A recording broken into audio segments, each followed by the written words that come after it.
ദൈവത്തിന് സ്തുതി. പ്രഭാതകിരണത്തിലേക്ക് സ്നേഹവന്ദനം. ഭാഗം 1989. ഇന്ന് ജൂൺ മാസം 11-ാം തീയതി 162-ാമത്തെ ദിവസത്തിലെത്തി. വിശുദ്ധനായ മർക്കോസിന്റെ സുവിശേഷം 4-ാം അധ്യായത്തിന്റെ അവസാനം. ഇങ്ങനെ കാറ്റും കോളും കൊണ്ട് ഒരു അന്തരീക്ഷത്തില് തിരമാലകളൊക്കെ പടകിലേക്ക് ആഞ്ഞടിക്കുമ്പോൾ ക്രിസ്തുവേശുവും ശിഷ്യരും സഞ്ചരിക്കുന്ന വള്ളം മുങ്ങുമെന്ന് ഏതാണ്ട് ആ മുഴുവൻ ശിഷ്യന്മാർക്കും ഉറപ്പുവന്ന നേരത്തും ക്രിസ്തുവേശു എന്തെടുക്കുകയായിരുന്നു?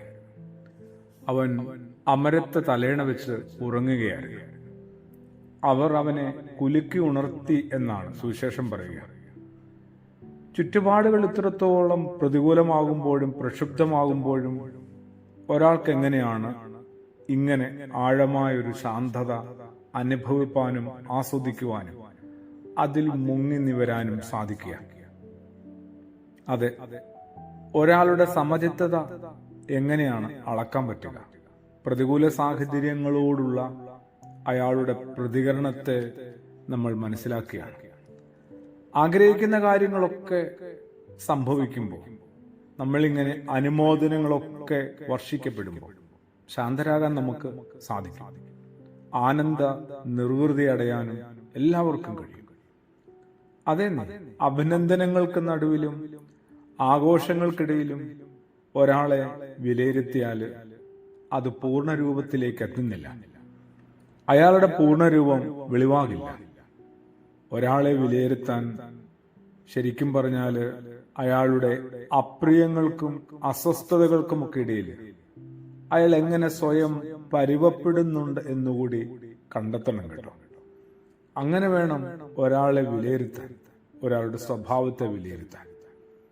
സാഹചര്യങ്ങൾക്ക് അനുസരിച്ച് പെരുമാറുന്നവരുണ്ട്, സാഹചര്യങ്ങളെ അതിജീവിച്ച് പെരുമാറുന്നവരുമുണ്ട് കേട്ടോ. രണ്ടു വിധത്തിലാണ് മനുഷ്യരുടെ പ്രതികരണം. ഭൂരിപക്ഷം ആളുകളും സാഹചര്യങ്ങൾക്കനുസരിച്ചാണ്. ആദ്യത്തെ കൂട്ടർ ഓരോ സമയത്തും ഓരോ വിധത്തിലായിരിക്കും, ഓരോ സ്ഥിതി വിശേഷങ്ങൾക്ക് അനുസരിച്ചായിരിക്കും പെരുമാറുക.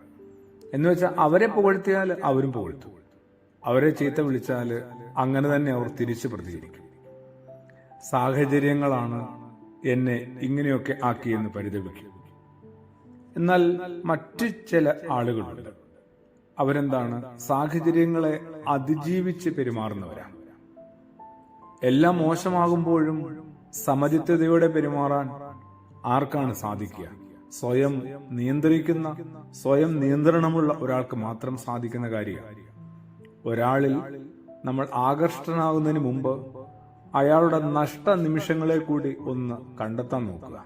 അവിടെ അയാൾ പ്രസന്ന മുഖമുള്ള ഒരാളാണെങ്കിൽ അയാളുടെ കടിഞ്ഞാൻ സ്വന്തം കൈകളിൽ തന്നെയാണ് എന്ന് നമുക്ക് ഉറപ്പിക്കാൻ പറ്റും. ക്രിസ്തുയേശുവിലൂടെ നമുക്ക് കുറെ കൂടി സമചിത്തതയുടെ, ശാന്തതയുടെ തീരത്തിലേക്കെത്താം. ആമേൻ.